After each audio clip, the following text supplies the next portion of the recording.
Прекращение огня в Черном море, переговоры России и Украины в Саудовской Аравии. В Германии заговорили о последнем мирном лете для немцев, а Казахстан готовится к удару. Все службы переведены на круглосуточный режим работы. В эфире «Нехта» самые важные и интересные новости к этому часу. Срочная эвакуация и мародеры, как свои пошли против своих же в Белгородской области. Переговоры начались, новый этап в отношениях Москвы и Киева. Кому достанется Черное море? Первое заявление американцев. Страна встает. Новый день протестов в Турции. Мэр Стамбула призвал к борьбе с теми, кто украл право голоса. Насколько полыхнет? Друзья, всем привет! Буду рад вашему лайку, подписке и репосту. Вы прекрасно знаете, что для нас это очень важно. Оставляйте также свои комментарии и спасибо вам за обратную связь. Об актуальных и важных событиях прямо сейчас начинаем. Новый фронт. Бои в российском приграничье в районе Белгородской области остаются одной из главных тем для обсуждений в милитари-сообществах как Украины, так и России. Ситуация, очевидно, далеко не простая, особенно для российской стороны, что власти области приняли решение эвакуировать жителей Красноярушского района. Губернатор признает, есть проблемы. Люди по полям возвращаются домой ради кур и скота. Терять нажитое из-за войны, которую развязал Путин, никто не хочет. Тоже понимаем их, потому что нужно покормить кур, кроликов, живность, которую выращивали, на которую тратили деньги, которые, конечно же, ждут или доход, или использование в питании своих близких. Конечно, жалко все терять, но, дорогие друзья, на кону. То есть нужно четко понимать, что на кон мы ставим жизнь людей, да, или жизнь десяток кур. Очень важная в хозяйстве каждой семьи. Но мы постараемся максимально помочь в решении всех проблем, никогда не отказывались от них. А те, кто возвращается, ужасается. Ни кур, ни личных вещей. В их домах правят мародеры. Имущество жителей стало лакомым куском для российских военных. В сети обсуждают кадры, опубликованные телеграм-каналом ВЧК ОГПУ. Россияне показали, что происходит в их домах и от чего их освободили. Видео, как утверждается, снято в Белгородской области. Это вот наши военные зашли домой. Пожалуйста, это дядя Витя Кравченко. Смотри, что надо. Вот, все, не знаю, что они искали здесь. Ну как вот дом оставлять вот так вот и уезжать?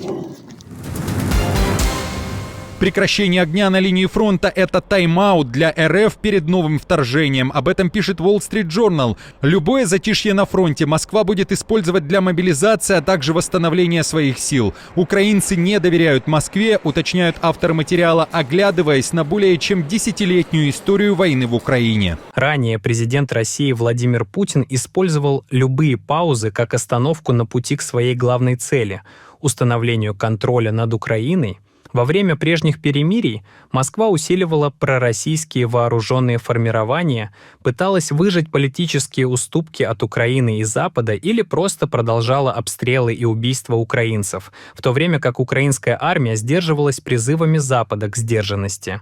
Тем не менее, сейчас стороны идут к тому, чтобы сесть за один стол для диалога. Накануне поздно вечером в Саудовской Аравии начались переговоры. В Вашингтоне отчитались. На повестке дня прекращение огня в акватории Черного моря для безопасного судоходства, в частности для перевоза зерна и топлива. Делегация Украины уже встретилась с американцами. Среди представителей Киева эксперты по энергетике, а также военные представители морских и воздушных сил. Мы выполняем поручение президента Украины – приблизить справедливый мир и усилить безопасность. В повестке дня предложение по защите энергетических объектов и критической инфраструктуры. В понедельник переговоры продолжатся. Ранее заявлялось, что на одной территории будут находиться 3 делегации – США, России и Украины. Однако они не пересекутся. В МИД Украины, например, уверяли, что делегации Москвы и Киева не будут контактировать между собой. А спецпосланник Трампа Келлог говорил, что украинцы и россияне будут сидеть в разных комнатах.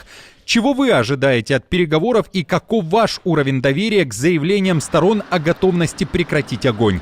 Делитесь своим мнением в комментариях.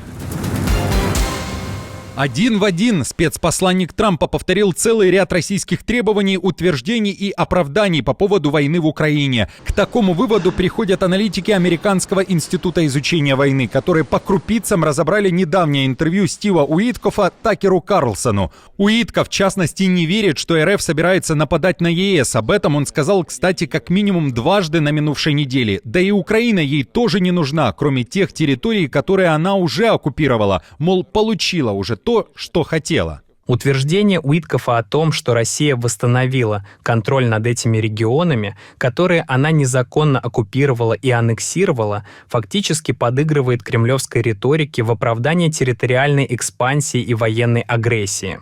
В Украинском центре противодействия дезинформации при Совете нацбезопасности и обороны Украины хотели бы услышать, как Уитков прокомментировал бы недавний удар по украинской столице, в результате которого погиб ребенок. Уитков, напомню, заявлял, что у него нет оснований не верить словам Путина.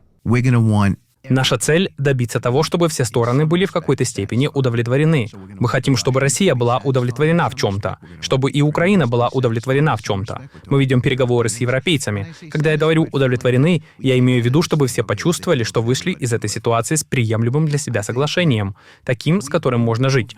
Я считаю, что мы добились от России уступок, которых никто не ожидал. Например, в последнем разговоре они согласились на прекращение огня в энергетическом секторе. Это значит, что Россия не будет бить по украинской энергетической инфраструктуре, а Украина по российской.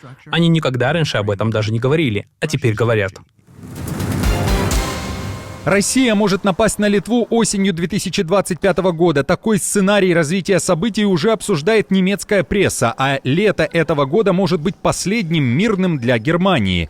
Этого не исключает немецкий военный историк, профессор Потсдамского университета Зёнке Найцель. Он акцентирует внимание на ситуации, в том числе в Беларуси, где уже в этом году пройдут одни из самых масштабных совместных учений армии Лукашенко и Путина «Запад-2025».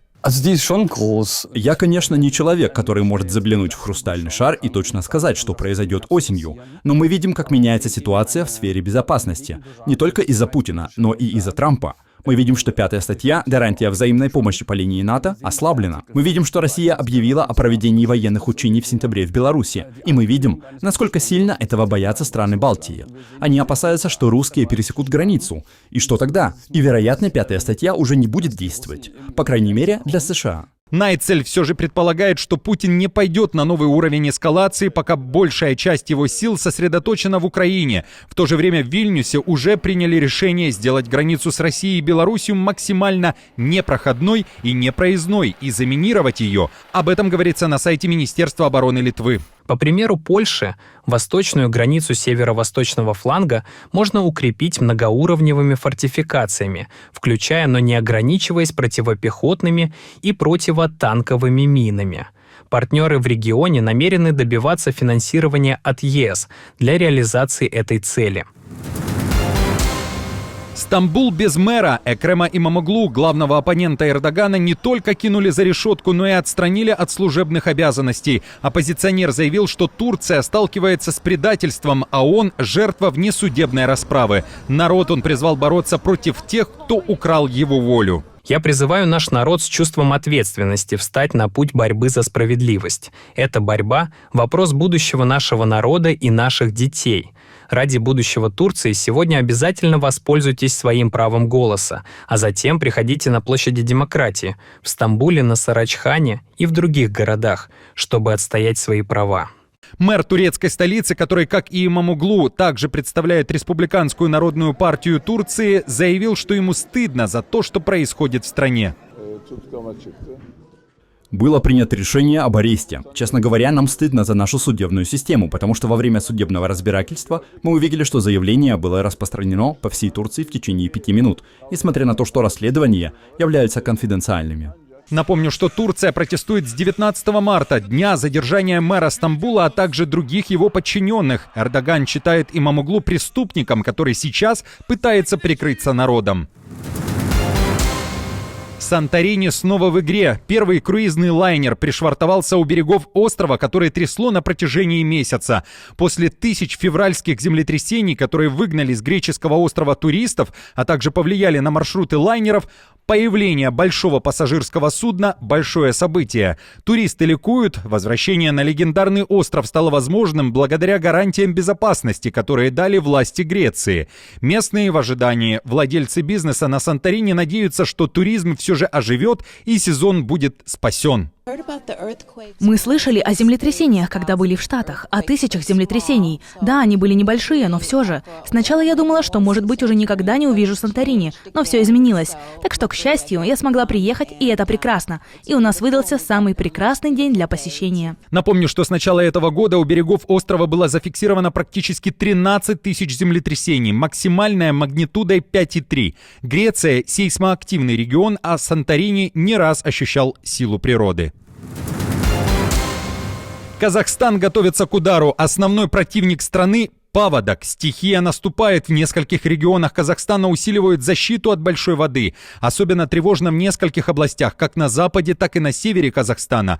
Там уже работают спасатели, укрепляют дамбы и круглосуточно мониторят опасные зоны. На известном Сергеевском гидроузле фиксируется рост уровня воды. Уже 81 сантиметр перелива, но до рекорда прошлого года в 425 сантиметров пока далеко.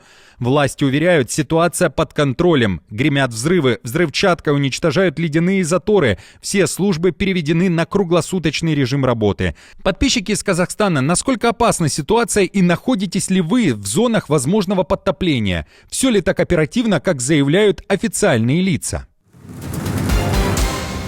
Друзья, на этом все. Не забудьте оставить свой комментарий и лайк. Мы же с командой продолжаем следить за самыми важными новостями. Оперативную информацию от Нехта ищите в телеграм-каналах или на платформе X. Спасибо вам за доверие и то, что остаетесь с нами. До новых встреч и хороших вам новостей.